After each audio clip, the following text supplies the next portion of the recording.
সুপ্রিয় দর্শক শ্রোতা, আমন্ত্রণ জানাচ্ছি বাংলাভিউ রাতের সংবাদে। সংবাদ আয়োজন নিয়ে কক্ষে রয়েছি আমি সত্যজিৎ সিংহ। বিস্তারিত সংবাদের শুরুতেই জানিয়ে দিচ্ছি লতিফ ট্রাভেলস সংবাদ শিরোনাম।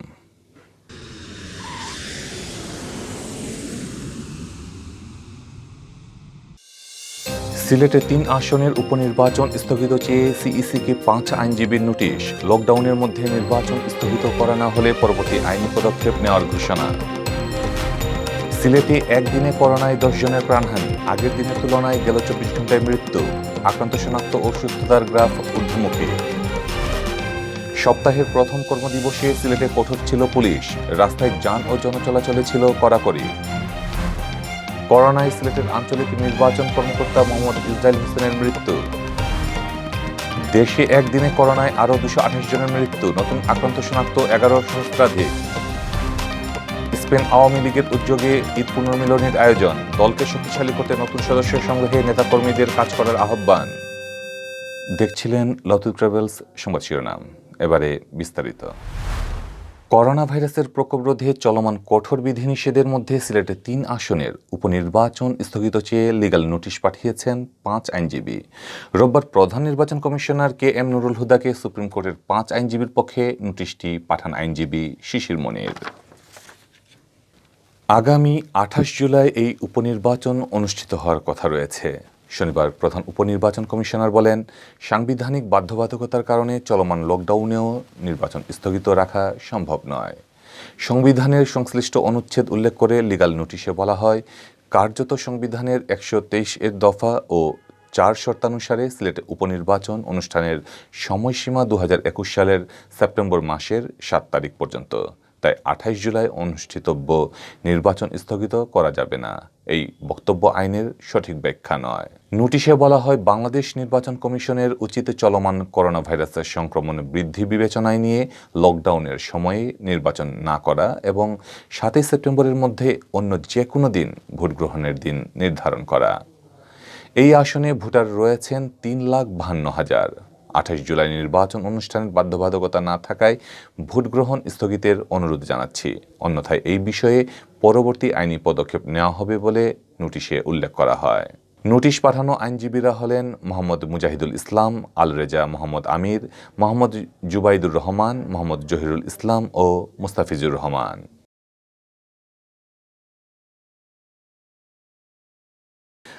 আগের দিন করোনায় মাত্র একজনের প্রাণহানিতে কিছুটা হলেও স্বস্তি নেমে এসেছিল সিলেট বিভাগে, কিন্তু গত ২৪ ঘন্টা না পেরোতেই ফের আতঙ্ক ছড়ালো করোনা।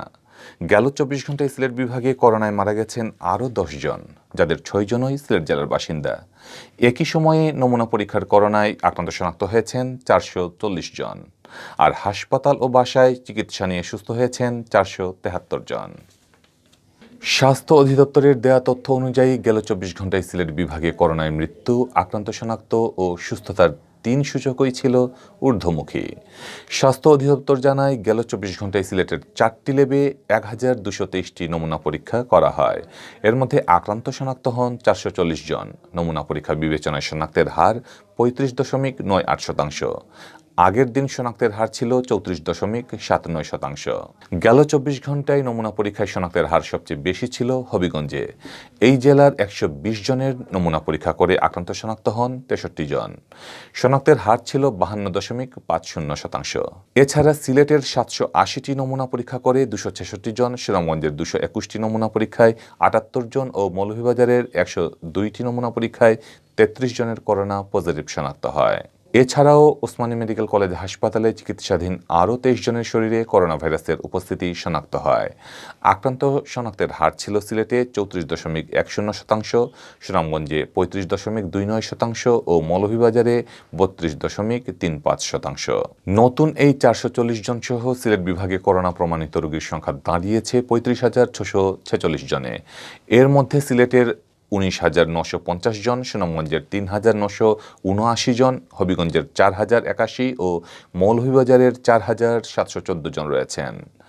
গেল ২৪ ঘন্টায় সিলেট বিভাগে যে ১০ জন মারা গেছেন তাদের মধ্যে সিলেট জেলার ৬ জন, মৌলভীবাজারের ৩ জন, সুনামগঞ্জের ১ জন রয়েছেন। এই ১০ জন নিয়ে বিভাগে মৃতের সংখ্যা দাঁড়ালো ৬১৭ জনে। এর মধ্যে শুধু সিলেট জেলায় মারা গেছেন ৪৯১ জন, বাকিদের মধ্যে সুনামগঞ্জে 44 জন, হবিগঞ্জে 28 জন ও মৌলভীবাজারে 53 জন রয়েছেন। গেল 24 ঘন্টায় আক্রান্ত শনাক্তের চেয়ে সুস্থতার সংখ্যা ছিল বেশি। ওই সময়ে বিভাগে যে 473 জন সুস্থ হয়েছেন তার মধ্যে সর্বোচ্চ 247 জন সিলেট জেলার বাসিন্দা।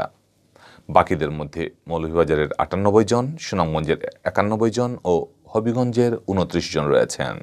এ নিয়ে সিলেট বিভাগে সুস্থতার সংখ্যা দাঁড়িয়েছে 28,419 জনে, যার মধ্যে সিলেট জেলার 19,436 জন, সুনামগঞ্জের 3,104 জন, হবিগঞ্জের 2,391 জন ও মৌলভীবাজারের 3,356 জন রয়েছেন।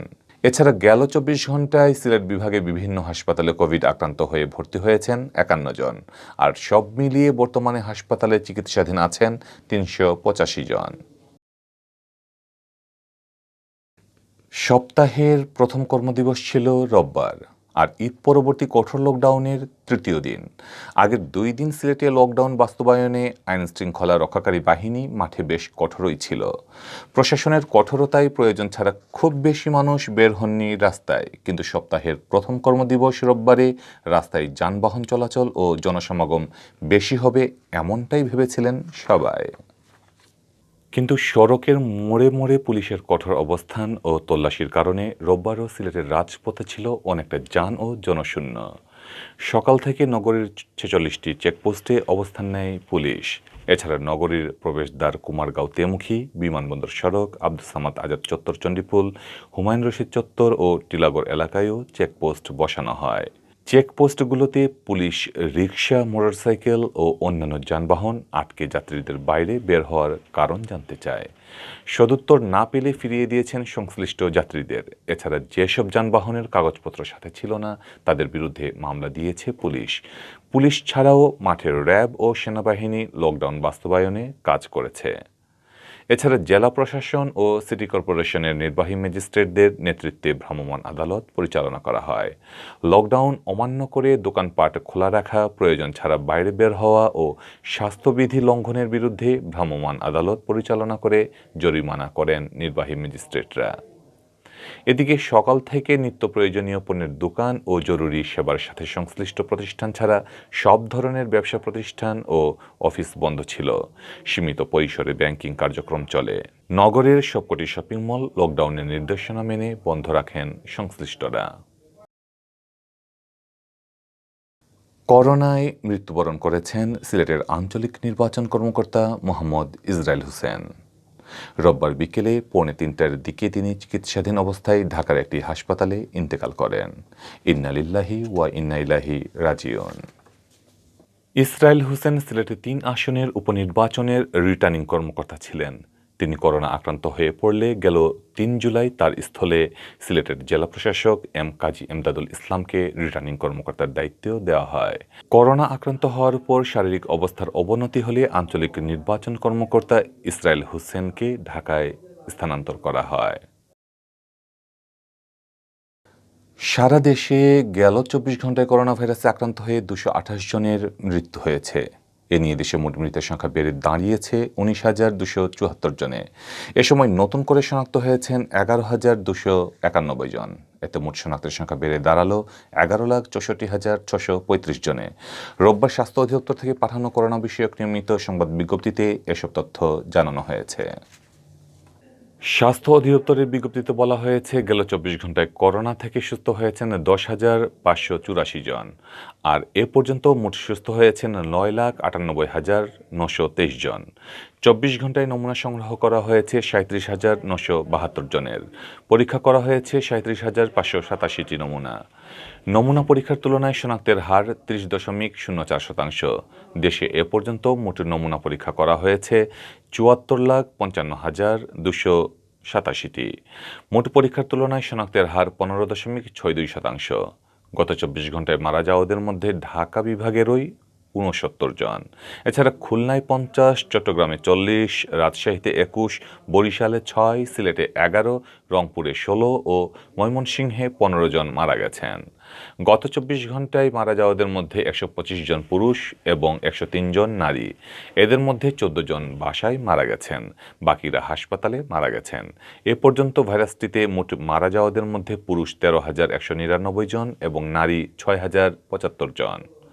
গত বছরের 8ই মার্চ দেশে প্রথম 3 জনের দেহে করোনা ভাইরাস শনাক্ত হয়। এর 10 দিন পর 18ই মার্চ দেশে এই ভাইরাসে আক্রান্ত হয়ে প্রথম একজনের মৃত্যু হয়।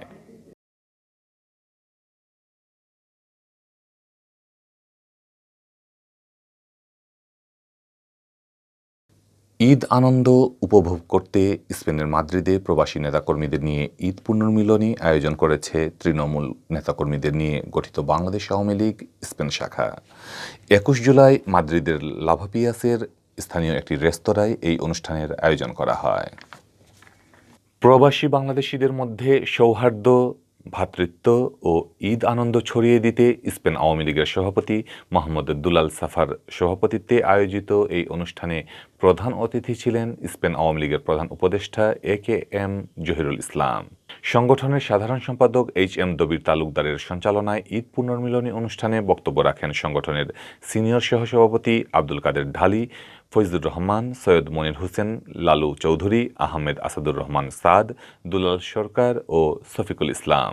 অনুষ্ঠানের শুরুতে বঙ্গবন্ধুর পরিবারের নিহত সদস্য ও সম্প্রতি করোনা ভাইরাসে আক্রান্ত হয়ে দেশে বিদেশে নিহত দলের নেতাকর্মীদের স্মরণে 1 মিনিট দাঁড়িয়ে নীরবতা পালন করা হয়। সভায় সংগঠনের পরিধি বাড়ানোর লক্ষ্যে নতুন সদস্য সংগ্রহের ব্যাপারে অনুরোধ জানানো হয়। তবে বঙ্গবন্ধুর আদর্শে বিশ্বাসী নয় এমন সুযোগ সন্ধানী মুখোশধারীদের ব্যাপারে সবাইকে সতর্ক থাকতে বলা হয়।